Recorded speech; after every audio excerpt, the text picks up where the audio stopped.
something most people don't think about. I know I didn't think about it until today.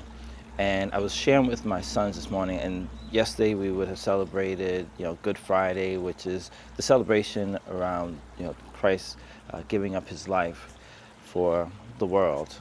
And then we're right in between, then we'd have next is like Easter, which again is just the day that we celebrate Resurrection Sunday, the day that he resurrected, or they even found out that he was resurrected.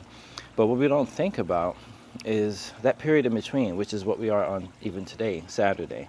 That period in between. Now, first of all, we could think about those who crucified him, thought, and even you say Satan, they thought that we won, it's over. We are victorious because we got rid of this guy who was a problem for us.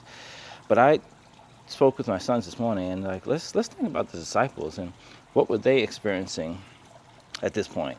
And my first thought, myself personally, was, they were like, man, this guy we were following for all these years, and now he's no longer here. They could have really been in just great doubt of what they had been following and what they had been believing for so long.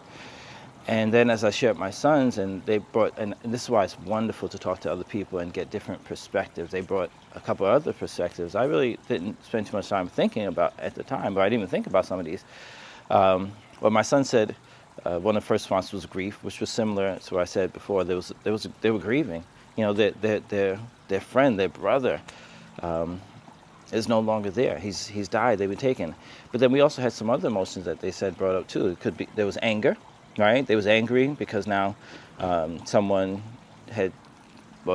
people had killed their friend, their beloved friend. Then there was also some instances of fear for their own life, because they might be thinking that who's next? If they got him, they're going to come after us too. So there was some fear. And then we explored some other things that they would be feeling too, and that would be some kind of regret or even some guilt, as we know, let's say even about Peter and how he denied knowing or being around Jesus, Yeshua. And not just him, but the others too had kind of deserted him at that point. So there could definitely be some guilt or regret. And all these things were going on and swirling around in their minds, similar to things that we may be thinking right now as well too. In our lives, there's some doubt. There's some, am I doing the right thing? Am I really following the right religious path? As though there's different paths or what have you. But some of those same things are things that we also can be feeling today, if we're honest, with ourselves and how we think about different things, or even different times of our life. We could be angry as well.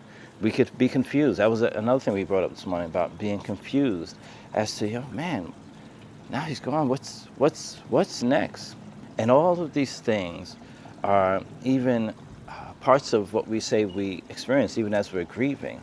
And I'm not going to necessarily touch on the grief part of it, but just I wanted to explore, and this is how we explore the Bible, explore the Word as we read it. We don't just read it, but put ourselves into it and kind of get the sense of what was going on, because it gives us a greater appreciation and understanding of what the Bible is saying. The context of everything that's going on, the people around there, different feelings and emotions that they're having. So this is definitely key to us studying the Bible. So that was today, and of course tomorrow we're going to go into celebration, but we see why there was such, even at first, disbelief, where we said, I'm not going to wear, I think it was Thomas said that I'm not going to believe unless I can, put my hand and touch where he was wounded. But we see why there was even that disbelief. And then we also get to the point that we see why there's such great celebration, because of all the things that must have been really going through their minds at this time. At this point, as we say, even today on the day in between, Good Friday and Resurrection Sunday, everything that was going through their mind, things that we still go through today. But thank the Lord that he did arise on Resurrection Day.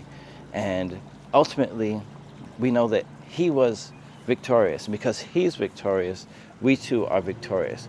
But definitely for today, this is really what I want to get to with this. It's just connecting, sensing, putting ourselves in the same place as the people because we go through those same myriad of emotions as well too.